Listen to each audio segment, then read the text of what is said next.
for joining us today for this Census 2022 information briefing on the built-up areas, or BUAs. Just before we begin the briefing, just a couple of bits of housekeeping. As we're all attending this session virtually today, I'd ask if you could please mute your microphones and switch off your videos until after the main presentation. Today's session is being recorded and will be posted to the CSO website in the coming days. We will ensure that there won't be any of your personal information appearing on the video, and we won't be recording the Q&A session that will take place after the main presentation. Along with the video, we will be creating a web page on the CSO website with information on the introduction of the built-up areas that will contain both high-level information, some more technical information, and links to the BUA shapefiles, which are now available as open data on the OSI portal. And we will provide invitees with a link to the CSO webpage in the coming days.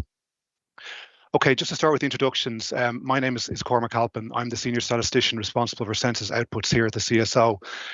We're currently at the outset of our Census 22 dissemination programme, and this briefing is intended to complement our next publication on population distribution and movements, which will be released at the end of June. Our main presenter today is Paul Alexander, who is a Senior Statistician in the Department of Education and late of Census Geography. Paul was the CSO's lead on the BUA project.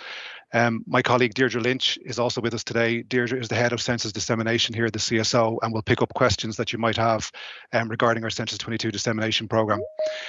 The format of today's session is that I will kick off with a very brief introduction as to why we invited you here today, and then I'll pass over to Paul to present more detailed information on the rationale for and the development of the built-up areas. We'll then open the floor for any questions that you might have. For the questions, I'd ask if you could either pop them into the chat, or if you'd like to speak, could you either raise your virtual hand or indicate in the chat that you'd like to take the floor. We'll also be available for questions after the briefing, and the best way to reach us is to email us on census@cso.ie. And finally, just so you know who else is attending this briefing, the people invited are key users of town-related data from the census. They include every local authority in the country, primarily the GIS officers, members of the formal statistician liaison group, census data users, and the Department of Housing, Local Government and Heritage, and Tailte Éireann, who along with CSO are co-owners of the BUA project. So with that, I'll make a few opening remarks before I hand over to Paul. The way the census has reported on towns has a long history. From 1926 to 1951, towns were built up from clusters of 20 dwellings. Boundaries were effectively decided by local enumerators on the ground. This subjective approach was amended in 1956 when a uniform way of defining urban boundaries was agreed between the county councils and the CSO.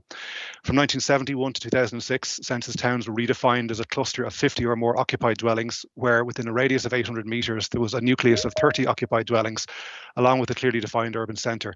Census town boundaries were extended over time when there was an occupied dwelling within 200 metres of the existing boundary. This definition was tightened in 2011 to avoid the agglomeration of towns through the appearance of low density housing. In 2014, 80 legal towns were abolished by the Local Government Reform Act. These had previously been reported on as part of the census. And finally, in 2016, the CSO introduced settlements, which were defined as a minimum of 50 occupied dwellings with a maximum distance between any dwelling and the building closest to it of 100 metres, accompanied by evidence of an urban centre. The proximity criteria for extending town boundaries was also amended to include all occupied dwellings within 100 metres of an existing building. Other information based on OSI mapping and orthogonal photography was also taken into account when extending boundaries. So you can see there's been quite a degree of change in how urban areas have been defined for census purposes, reflecting changing national requirements and international practice. Towns have not been a static phenomenon in census data, and that's as it should be. Towns evolve, they grow, they contract over time, and census methodology for defining them has followed suit. After Census 2016, the CSO embarked on a review of urban geographies, and it became apparent that a cross-government approach involving the other key stakeholders in this space was required. So the CSO was joined by the Department of Housing, Local Government and Heritage, and the former Ordnance Survey Ireland, now Tailte Éireann, in leading the BUA project. The outcome of the review has been the development of the built-up areas, or BUAs, and their introduction as the key urban geography for Census 2022. So I'll now hand over to Paul to describe in more detail the work that has been undertaken by these three organisations. Thanks very much, Cormac. Just confirming you can hear me okay, yeah? I can anyway, Paul.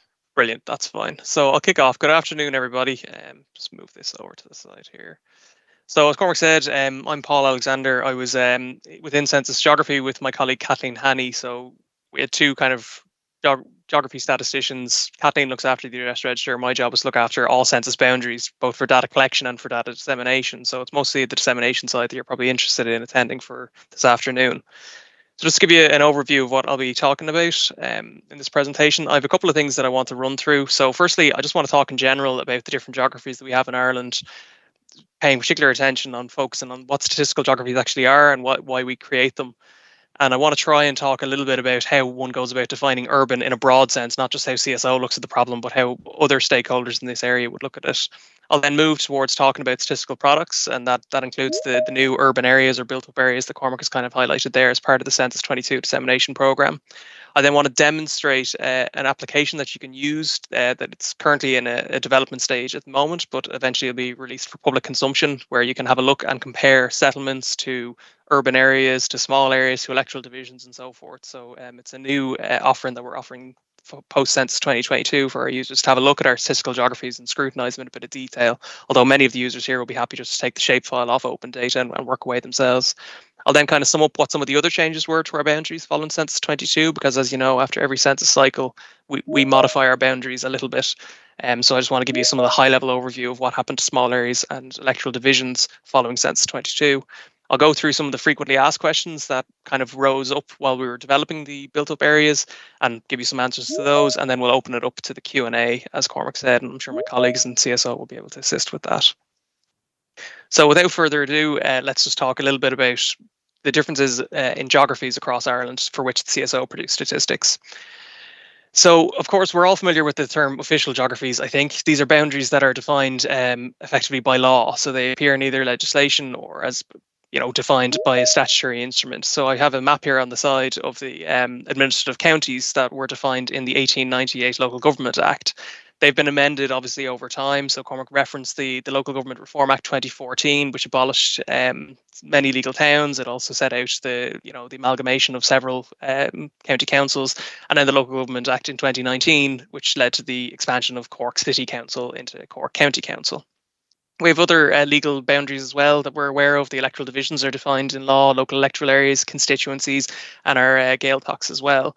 These would all be examples of legal boundaries. So again, they're boundaries that are defined in law and for which we produce statistics after each census, and other areas of the CSO provide statistics for these as well.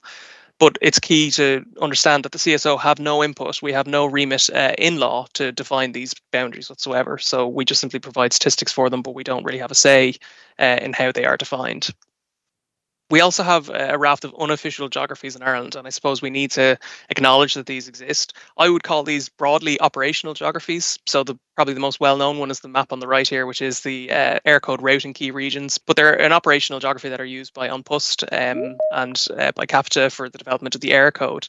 There are other unofficial geographies as well that you may be well aware of: health planning areas, school planning areas, and within your own organisations, I'm sure you have geographies as well.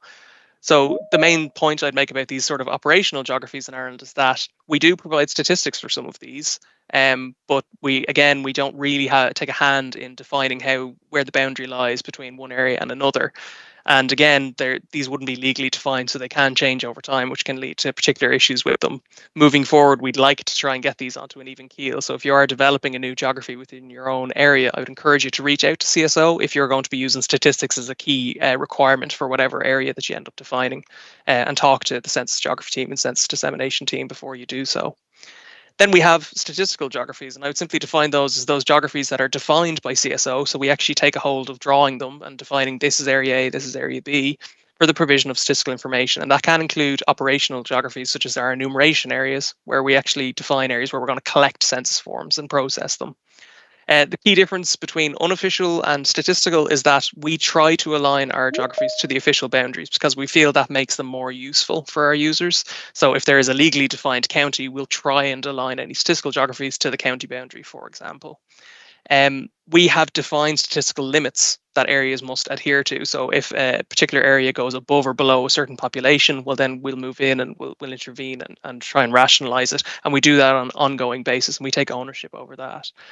And then the main point as well is that because they're statistical geographies, we ensure that they nest with one another and follow a sort of hierarchy. And this eliminates the risk of disclosure due to geographic difference in, and I'll talk about that a little bit more. So the map on the right is the 18,641 statistical small areas that have been classified here into a 6-way classification of urban and rural. And I just thought it'd be a nice kind of jumping off point. But that's a set that is maintained by ourselves in cooperation with OSI and now Tailte Éireann. I think the main point I would say is that, like unofficial geographies, you have to remember that these are not legally defined. CSO do define these. So if someone comes about and says, well, the definition of the statistical geography is impacting on a particular legal instrument, I would just remind users that these are not a legally defined entity, so they probably shouldn't be used in legal cases. Just thought it's always nice to put that disclaimer out there. I've used the term nesting a couple of times, so I just thought it'd be worth taking a slight aside just to mention what that we mean by that. So if we imagine a jigsaw puzzle or the inverse of, say, those rushing nesting dolls, the idea here is that if you have particular boundaries with statistical values in them, so say on the right-hand image here, I have population figures, say 3, 7, 4, and 2 across different areas. The idea of nesting is that when I amalgamate the statistics across different areas or amalgamate the geographies, the statistics will just simply be an amalgamation of those. And in that way, if we ensure that at the lowest level, there's no disclosure risk due to any issues with individual values or people's particular characteristics with cross tabulations, if we sort the disclosure issue at the lowest level, well, then it propagates up to the higher levels that the data here is safe and the statistics can be published. And then just the last point is that, we're really just playing our part here in that we maintain statistical geographies for the provision of statistical information, but we recognize that Tailte Éireann ultimately have responsibility for, drawing and maintaining those official boundaries as well. But we work closely with our partners there. It's not a frosty relationship by any means. Actually, the two organizations work very well together. Okay, so let's just take a step back from CSO in general and just think about how do we define urban. So I'd say many of the users that are attending this information session will be quite familiar with the anatomy of addresses in Ireland. They're not very consistent, but they're much better. And actually, as I showed these examples on the screen there, there's one key address element that's missing at the very last line, and that would be the air code. But nevertheless, if we look at the general anatomy across an example here of addresses that I've just kind of pulled randomly, you'll see that they tend to try and communicate some sort of urban area, townland, settlement. There tends to be some sort of collective part of the address that indicates that these may be part of the same settlement or urban area. So if we take the example of Ennis here, so we have two addresses, the Christian Brothers on Monastery Road and 42 Willis Grove. And if I actually plot those locations out on Ennis, you can see that, yes, they definitely are both in or around the urban area of Ennis, as kind of indicated or hinted at by the base map, which is from OSI, now Tailte Éireann. But they're quite far apart, actually. But they definitely seem to be within the overall urban footprint. But if I start taking random sections just outside of Ennis and ask the question, well, are these locations that I'm indicating on the map with the arrows in Ennis or not in Ennis, or in the footprint of Ennis or not in the footprint of Ennis? I think we'd probably come up with different answers to that question. And I accept that, scale is playing a role here. If I zoom in a bit closer, we might be able to define that a bit more accurately, but at this particular scale, it can be quite challenging to do that. But just as a general point, where do we draw the line between an urban area and a non-urban area? And until we know that, how can we say that the population of that area is X, Y, or Z? So we need to be very clear about where we're drawing that line. And in general, if I present this image to people and say, can you please delineate the core of this idealized or hypothetical urban area, that's actually quite a challenging thing. Do you include the green spaces or not? Do you only include the footprints where you see houses? Do you only include the roads? So do you go for that kind of urban character, or do you try and use some other criteria to demarcate it? And again, if I handed this out to all the people at this presentation here, I think we'd all come up with a slightly different answer as to what the urban core is for that particular image. So I think we should all be aware that there's kind of two common ways, again, outside of CSO, sort of out there for how we would define urban. There's land cover and there's population. So on the land cover, that's effectively what do we see on the ground? Is it vegetation or is it a man-made construction? And we generally use remote sensing to try and give us an indication of that. And it'll be the percentage of the pixel that is sealed, or the percentage of the pixel from the remote sensing image that is vegetated or man-made. So the urban area there is simply land cover that is not urban from land cover that is urban. It's quite unambiguous, I think, if we take a land cover definition, and that's why people tend to favor land cover definitions.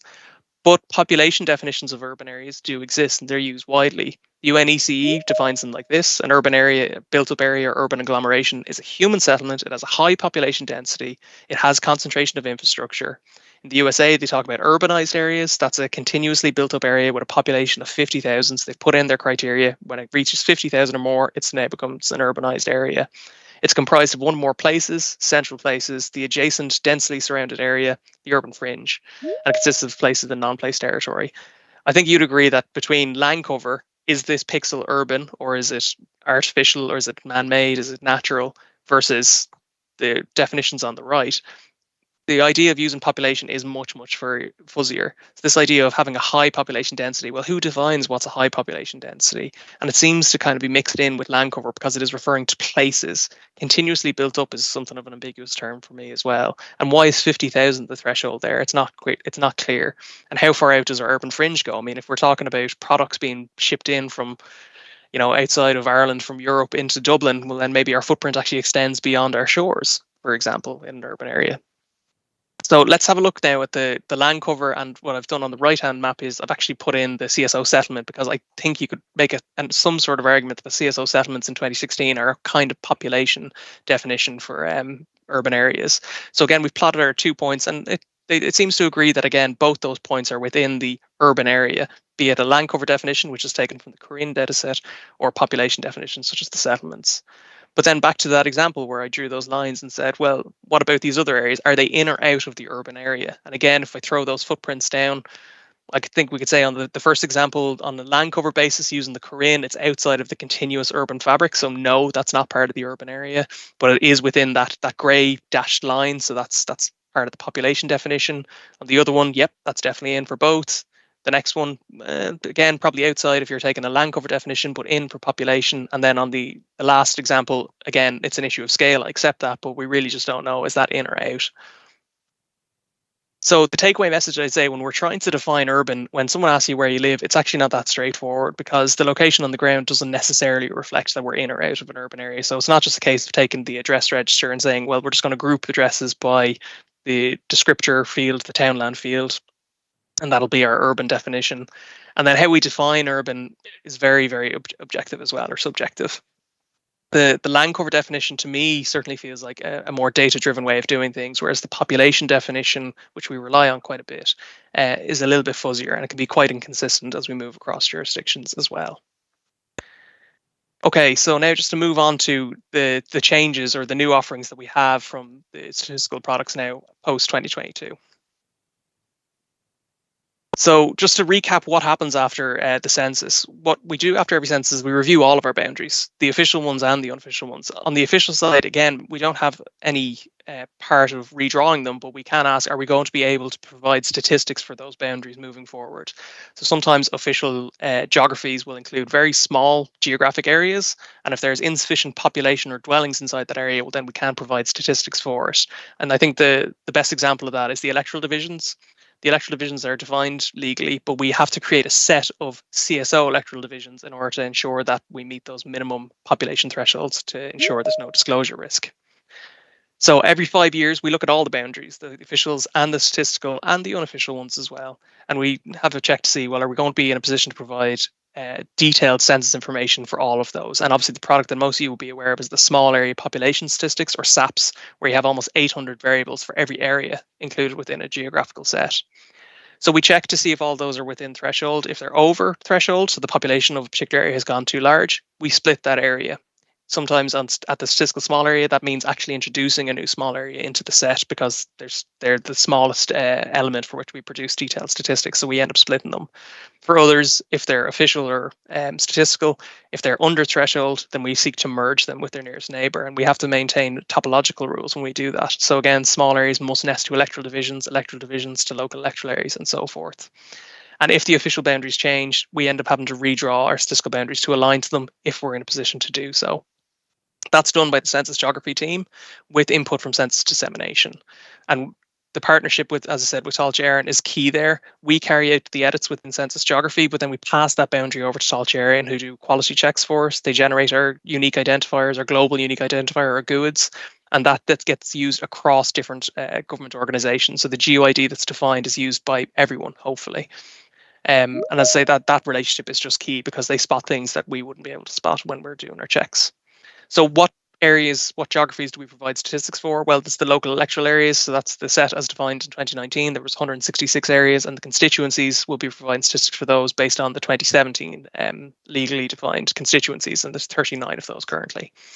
Then we move into our statistical products. So again, we have our CSO electoral divisions, which are more or less the official legally defined electoral divisions, but several of them get grouped together, so merged. in order to ensure they're within a particular population threshold. And I'll talk a little bit more about that in a while. And then, of course, the statistical small areas. So in 2016, we had 18,641. We're now up to 18,919 small areas. Then we get to the crux of why we're here this afternoon, the settlements and this new geography that we're talking about known as urban areas. So in 2016, we had 846 settlements. We actually had 873, but 30 of them or so we just couldn't provide statistics for. In 22, if we were to roll them forward, it would be up as far as 900 settlements now, but they were only sticking with the 2016 set. And on the urban areas, so this is the new geography that has been introduced, we have 866 urban areas. So we're providing statistics for quite a few of those. And if I just zoom in here, so the green line shows you the outline of the CSO settlement as it was in 2016. The red shading shows you the urban area that's been defined. So I'll talk a little bit about how each of those are defined now. I won't dwell on this slide because Cormac has already covered the bases here very well, but I would say that primarily we had 4 phases when it came to the establishment of settlements, and you'll all be kind of familiar with those. The first phase was very much, as Cormac said, ad hoc. So it was a free-for-all on how the census enumerator did it locally using local information, whether or not something was a town or not a town, an urban area or not an urban area. Then we moved into a semi-structured phase from kind of 1956 where we did provide some guidelines. The local authority started to apply them, but there was still a little bit of inconsistency from one local authority to the other. Then we moved into what I would call the structured phase. So this is from 1971. We had a very clear definition of what we believe a settlement will be. So we had to have a particular cluster of dwellings. We had to have evidence of a core, a community centre, so forth.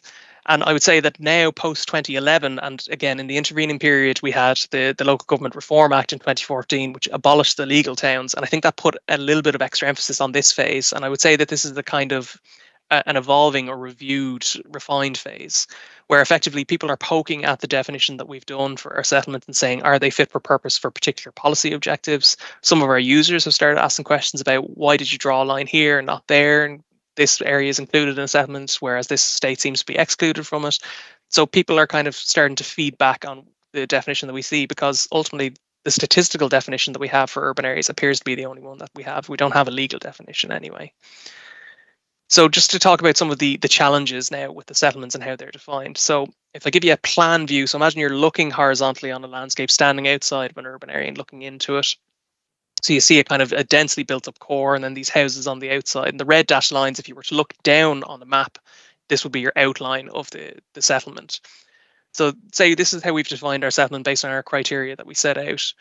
And then the next census, we find that perhaps, if I just bring up my laser pointer here, perhaps this settlement or this dwelling outside the settlement was unoccupied in the census cycle where the settlement was actually defined. But in the net census cycle, someone's living there, so it's occupied. So then we'd extend the actual boundary to include that dwelling. Then say there's some development that goes on, again, on the fringes. Someone decides to build a one-off dwelling there, but it's in proximity to the boundary. Well, then the next census cycle, we'd extend the boundary again. So you can see it's starting to creep out well beyond the sort of the core area that's in the main settlement. And the main point I'd make here is that when we were doing this, it was done very manually. We tended to use objects on the ground to try and guide where should we place the boundary. And often if the land parcel of a particular dwelling was far out, we would align it to the land parcel. And this had an impact on the distance criteria for extending it in the next census cycle. So this is why you have this example of lots of settlements began to creep out into their hinterland quite significantly, because the way the actual position where we dropped the line in one census cycle impacted on its growth the next census cycle. So it was quite a challenging thing to deal with. And then again, back to this whole issue of, well, what are they? Are they a population definition or a land cover definition? Well, because they're based on occupied dwellings, I think that you have to assume there's some sort of population definition, but we don't actually apply any kind of criteria to what is minimum settlement is. We have the number of minimum occupied dwellings, but that doesn't necessarily mean they must be X amount of people. So I think it's quite ambiguous what a settlement is. And remember that a dwelling can be any structure, so that again, that could introduce potential errors as well. And then the geographic differencing problem. So it's very important to note this is a serious issue from CSO's perspective. So I'll just give you a kind of a high level overview of what it might look like. Let's say take an area A, where the population is 10 people. That's over threshold, so we're perfectly happy with providing statistics for that area. Alongside that is area B. Again, 10 people living there, so we're fine. We're happy enough to produce statistics for it. And if we have a non-nesting geography, in this case, we'll call it area C, that sits in between those, so it doesn't nest wholly within area A or wholly within area B, and I'll call it area C here. And again, if we provide a statistic for that, so say the total population is 18, what I've done is I've inadvertently created a fourth area here, known as area D, and this is the differenced area between A, B, and C. And I know that within these two blocks, there's going to be two people, either two up there, two here, or one here and one there. So I've introduced something that's far below the threshold that I'm comfortable with in terms of statistics. And again, CSO take that issue very, very seriously because confidentiality is guaranteed by law in any of our statistical outputs. So this, really the point to make is that we were going to have to do a significant job, because when we look across the difference in between our small areas and our settlements, what we found is that quite a significant number of our small areas are cut across by our settlements. Okay, so the risk varies between different parts. So you say one part is in one small area, another part of a settlement in another small area. Is there a disclosure risk? When you examine all of the 14,000 parts, nearly 15,000 parts, the risk varies. But again, our appetite for risk is effectively zero in this case. So I make the point to the users that, some people may be unhappy with the break in the time series that's gone on from having to redraw the small areas, or the change in how we're defining settlements in using the urban areas now. But ultimately, we were going to have to do something about this because we simply were in an untenable position moving forward. So around the time when we were, trying to come up with a methodology to deal with this issue, we were contacted by the Department of Housing, and Colin Fulcher in particular was the main point of contact that I had there. And they said that they had a particular issue with the settlements themselves in terms of a policy perspective. So the idea here was that, using something like the CSO settlements to monitor growth, ensuring compact growth over time, so that a certain level of development had to happen on an existing urban footprint, they couldn't really use the settlements because quite a few of our settlements had quite a bit of green space on the outside. So back to that issue I was showing you earlier about settlements creeping out and including quite a bit of non-urban hinterland. You can see there's quite a bit of green space included in Roscommon, and same situation for Enniscorthy. They were just two examples that were pulled out.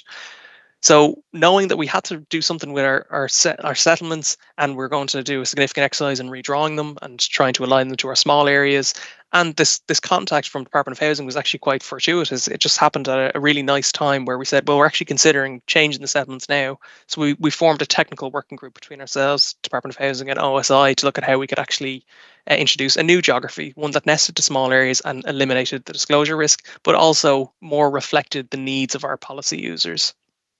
And the result was the built up areas, or urban areas, however we choose to identify them. They've been in development since 2019, but they're now finally being introduced in 2023. So the key difference is that they're defined algorithmically. So they're using an objective methodology. It's applied on the Prime2 database. So we have no reliance on occupied dwellings. There's no questions about, well, was the dwelling actually unoccupied or was it occupied? We're relying on CSO to give that information. But now we're using the entire Prime2 database, and we're using buildings. The core concept is, I'd say, it's very data driven, it's objective, and it's consistently done across the country. So what it does is it searches for a cluster of 100 buildings. And again, the key difference there, we're not relying on dwellings, we're looking at buildings here. Some buildings are excluded from that category. The maximum distance between those buildings to be part of a cluster is 65 meters. What it does then is really clever. It sweeps over the clusters it identifies and sees are any of them related to another cluster. So it looks for a distance threshold between one cluster and another. And if they're within 250 meters of each other, it gets formed into a sort of super cluster. So again, a very clever way of doing it. And it's all done automatically. Then generates a minimum bounding geometry around all of those clusters, well, call them the super clusters, and it starts to extract out the building land parcels and other features that we agreed within Prime2 that would be part of an urban area. So things like GAA pitches, even though those aren't technically built up, they would be part of the urban area definition. So they get included if they're within that minimum bounding geography, and extracts other features that we agreed would be included from the Prime2 set. Those are then combined into something known as a hull, and it gets passed to CSO. Along with that is a percentage of small areas that's covered by that hull. So it might say that, well, with this small area, 100% of it falls inside the hull, or within this small area, only 50% falls inside the hull. So then we take the ones that aren't fully within the hulls and we redraw the small area effectively to align them. But when we're doing that, we're cognizant of the other topology rules, so that small areas have to sit within particular electoral divisions. And then remember, the statistical element, which is that we have to have a minimum number of dwellings in the leftover part. So if we do split a small area or redraw it, what gets left over has to have a minimum of 60 dwellings in it. So as I say, the methodology in terms of those magic numbers that you saw there, that was agreed between the Department of Housing, ourselves, and OSI, and it was arguably a sort of heuristic methodology. So we kept on changing the parameters and seeing what the results were, and we did extensive testing on multiple iterations of the final numbers, and we did an extensive user acceptance testing from CSO as well to ensure that they were fit for purpose. Because we're using the land parcel and we're focusing mostly on the building objects and the building land parcels, we're kind of removing the erroneous green space. I would say that CSO ultimately are still the owners of these built-up areas or urban areas because we've aligned them to our statistical small areas. But if someone says, well, this is or is not a settlement, because remember, we're using an objective methodology that's being applied to a national database. And whether or not something makes the threshold or not isn't really our say. It just falls outside the agreed threshold. The really nice thing from CSO's perspective is that these now nest with other geographies. So they follow the norm with other geographies in Ireland. That's really important. And the other thing is it removes the ambiguity. By saying we're not using occupied dwellings, we've removed any potential argument that this is the population classification. It's quasi-statistical, I guess, but ultimately this is land cover based. So we're taking particular buildings and the building footprints and the building land parcels, but we're only taking land cover. So it's very much a land cover definition. So again, back to that data driven. And I would say that you do need to be aware that because of that topological rule, where the small area has to nest the electoral division, there is some erroneous green space that's included. So parts of the whole that OSI didn't identify as being part of the urban area, we would have included in the urban area because we had to nest it to an electoral division. I'll show you some examples of that. Hopefully, it'll make it clearer for you. So just to give you a quick shot of what some of the boundaries look like. So what we're looking at here is some small areas as they were defined in 2016 around Knockananna. The dark, so the green areas with the grey lines are your small area. The black darker line is the electoral division in 2016. So you can see that we have two small areas within the area of Knockananna. So that's what they look like in 2016.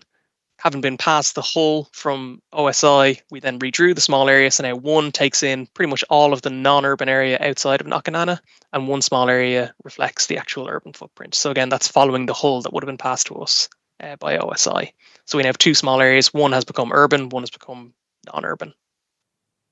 Just some more examples here, and I appreciate this can be quite difficult to see visually, so I'll flick these kind of back and forth. So again, you're looking at the configuration of small areas and electoral divisions in 2016.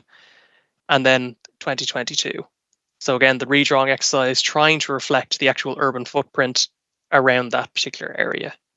And again, using that objective methodology that was developed by ourselves and OSI and Department of Housing. Again, just thinking about if you're trying to combine that richness of data. So again, the full suite of small area population statistics or SAPS 800 variables, and you're trying to do an analysis on, say, Cara, which is in Kildare. If you were trying to do that on the basis of statistical small areas, it can be quite challenging because in some parts of Cara, maybe a part of Cara is in a small area, but quite a bit of that small area is outside of the urban footprint. So again, the redrawing exercise really brings it in line up to what the urban footprint looks like. So it's really kind of matching the reality. So now you'd be able to do a detailed analysis of just Cara versus areas that are outside of the urban area. I suppose this last one, just to make the point that it wasn't change for change's sake. You'll see most of the areas in this particular image as I flick back and forth didn't really change significantly. And that's because, again, if a small area is within threshold, there's no built-up area to speak of. We didn't redraw them if there was no need to do that. And that's to try and maintain the time series as we move between census cycles, so you can carry out comparisons from one census cycle to the next.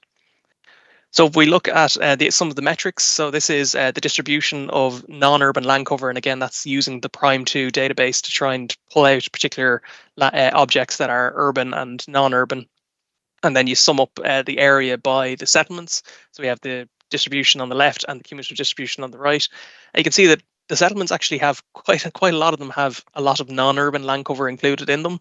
So almost 15% of them actually have more than 50% non-urban land cover in the settlement product. So if you were trying to say that settlements were a reflection of urban areas in Ireland and just exclusively urban areas, I think that could be challenged very easily. And this is the same exercise done with using the urban areas. So you can see the distribution has shifted here. So we actually have a higher proportion of urban areas that don't have as much non-urban land cover in them. So that's been a positive development. Ultimately, what I'd say is the two look very similar to each other in terms of the actual footprint, but it's just that we've trimmed out quite a lot of the erroneous green space. And again, more importantly, they nest to small areas. So that's a real key outcome for ourselves in CSO. So just to give you a demonstration now of the tool that's in development, and I say this is a closed beta at the moment, but hopefully this will be made available shortly. So I'll just refresh the page here. Just give me a moment.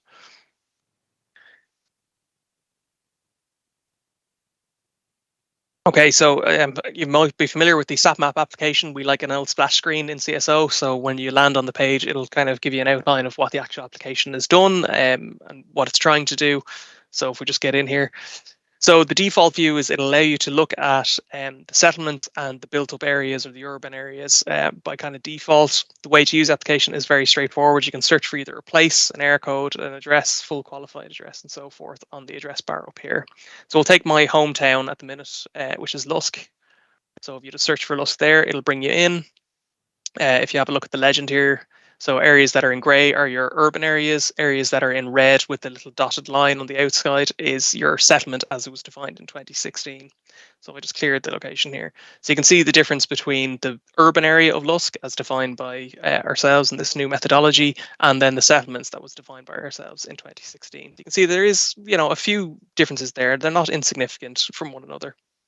But if I just turn on a few layers here, so I'm going to turn off the settlements, turn on the small areas, and now you can see that the urban area is actually a collection of small areas. And this is really key because what it'll allow users to do effectively is if you wanted to further subdivide the urban area, so previously you would have had just the settlement and that was all you had. You had full range of SAPs provided for the settlement, but now you could actually go in and start digging a little bit deeper. It's quite conceivable here that based on the small areas that I have available here, that will have the full suite of statistics as we move to disseminate them.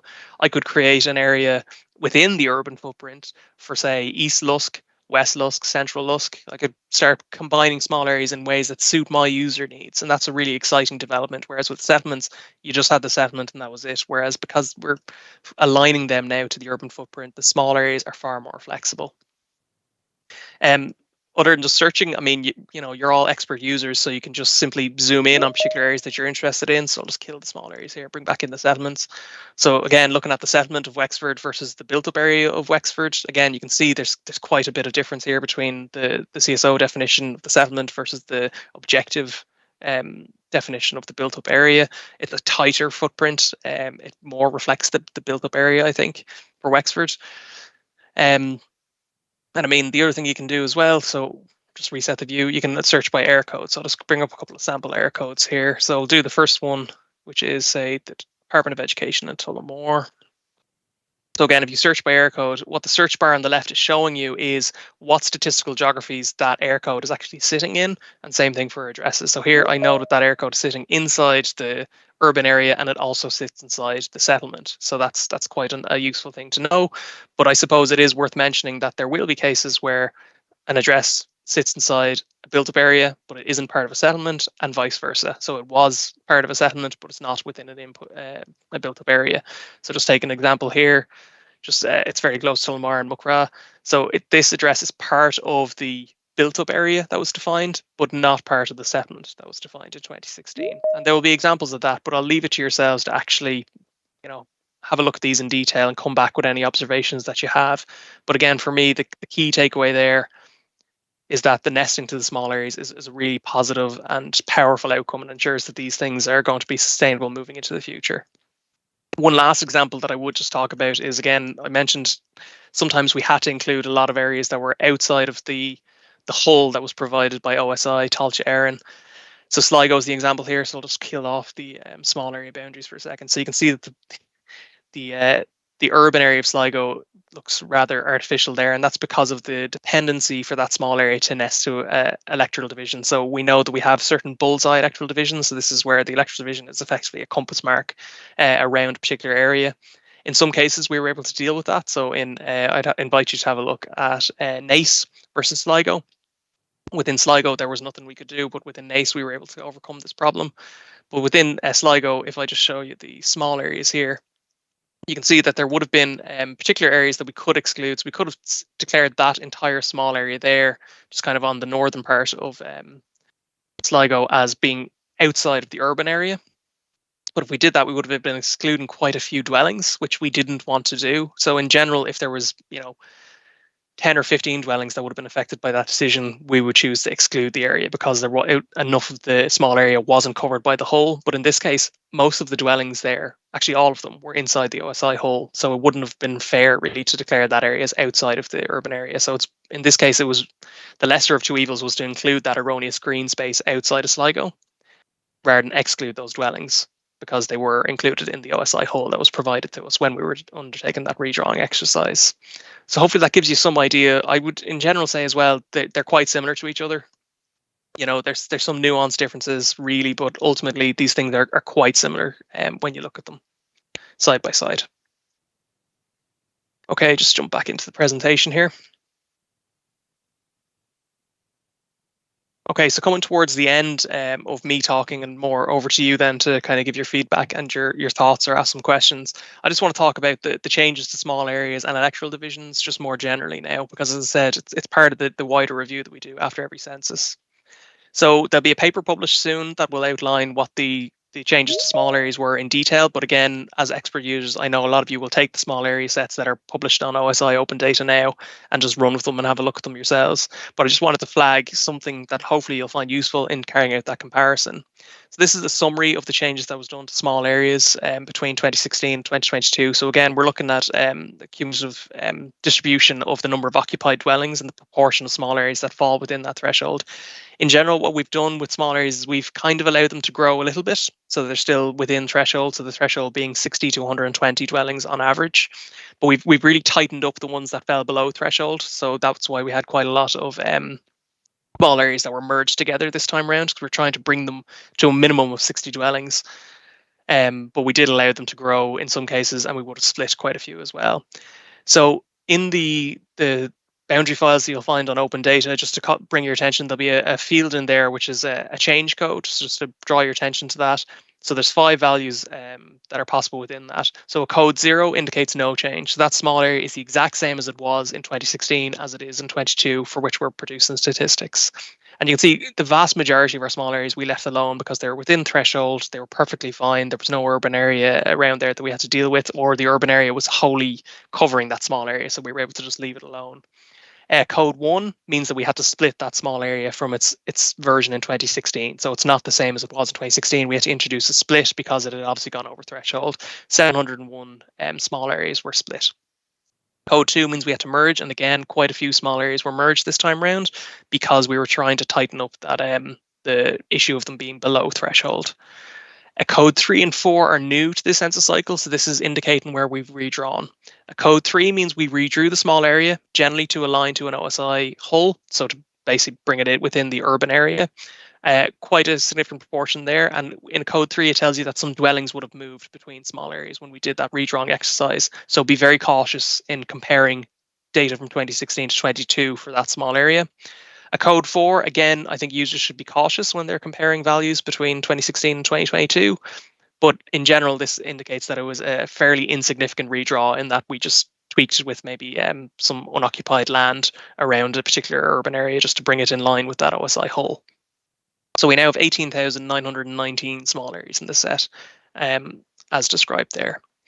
So what about the electoral divisions? Well, again, as part of our exercise, we took the official set, so the legally defined electoral divisions, and we did a quick analysis on them to see if they're within threshold. And we did identify quite a lot of electoral divisions that, once again, are below our agreed population thresholds for electoral divisions. This is based on a minimum population threshold. So those electoral divisions would have been combined together, and some other electoral divisions would have been rationalised as well, because we had some particular issues this time around. So I'm just highlighting an electoral division that's around the Cork area. So because of the Cork expansion, there was a creation of this kind of funny electoral division, 4707219. There's no dwellings inside that electoral division, so that object we couldn't provide statistics for it. Other issues that we saw, where again, due to the expansion around Cork City, you kind of had just curiously shaped and isolated dwellings being included or excluded from particular electoral divisions. So what we did for this time round was we rationalised those, as well as merging electoral divisions that were below threshold with one another. We tried to rationalise the official set so that they kind of made a bit more sense to us, at least from a statistical point of view, that we'd be happy to provide statistics for these. So again, that kind of stray part, we just merged it with the electoral division that was adjacent it. Multi-part EDs are acceptable, particularly where there's islands, but in general, where there's situations like this. So again, this was just around Ballincollig, where an electoral division was created because of the expansion of Cork City. Again, we would have rationalised the electoral division just to bring it together so that it's a single part, not a multi-part polygon. Similarly, issues around the LEAs. So curiously, the LEAs normally use electoral divisions as their building blocks, but for the 2019 legal local electoral areas, quite a few electoral divisions were split by them. So we try to align as much as possible the CSO electoral divisions to those LEAs, because otherwise we wouldn't be able to amalgamate up the LEA. So that was a significant exercise that we undertook as well, but it wasn't always feasible to do that. And certainly around Cork anyway, looking at the Cork local electoral areas, all of the electoral divisions in the CSO set do nest to the local electoral areas. So even though they're not quite the official definition, they're fairly close. Okay, so moving into the questions and answers. So I just want to go through some of the frequently asked questions that kind of came up before I open up the floor. So taking some of the ones that were asked most commonly. So why do some settlements not have an equivalent built-up area? Generally, this happened because a built-up area that might have been identified by Tailte Éireann was bisected by an electoral division. You might have had, say, 60 dwellings on one ED and maybe 20 dwellings on another ED, and in which case we just weren't able to create a small area around that. Therefore, the built-up area just kind of had to be let go effectively. But generally, the reason why you might find that there's a settlement and no built-up area is that that settlement was too close to another settlement, so the two have been merged together as an urban area, or the algorithm did not find enough buildings, or those buildings were spaced too far apart. So again, it's an objective algorithm, and if it didn't define a hole, well then we said that hole doesn't exist because we accept the rule set. So just to reiterate, how are the built-up areas defined, or how are the urban areas defined? So it's 100 buildings. They have to be within 65 meters of each other to become part of a cluster. And then you look at those clusters and see, are they within 250 meters of any other clusters before you start drawing the whole around them. Whereas, as Cormac said, the settlements, it's 50 occupied dwellings within 100 meters and evidence of an urban core. The settlements were drawn manually by CSO using GIS, whereas the built-up areas are drawn automatically by combining prime two objects. Now, the aligning to the whole, the aligning of the whole to the small areas is done manually, but it's kind of in minor interventions. We're not drawing lines around an entire area to define that as an urban area. We're just aligning the small area shape to the edge of a whole that's provided to us by OSI. If a built-up area or settlement kind of looks strange, for the built-up area, it's probably because of that nesting rule, so the topology rule where the small area has to go to an electoral division, whereas for the settlement, it's possibly human error. We just can't eliminate that risk. And in general, if you think that a small area is being excluded or should have been included, or there's just generally problems around it, or you have an observation, I would encourage you to reach out. We're very confident. Again, this went through multiple iterations, multiple user acceptance testing, but it is the first time that we've released this boundary. So if you do have observations, I would encourage you to reach out as our expert user base. Provide the small area unique identifier, the GUID, and get in touch with census at cso.ie. So that's me done talking for now. If there's any questions that you have, I'm happy to answer them while I'm here. If you have any ideas about how urban is defined in your organization, I would be very fascinated to hear about that. I know that the EPA is coming out with a land cover product soon, for example, and I'm sure there'll be questions about whether or not we look to align our small areas to that in future. But other than that, I'll kind of leave it, and that's just a nice bird's eye view of Lusk urban area. So I'll stop talking and open up the floor. Thanks very much.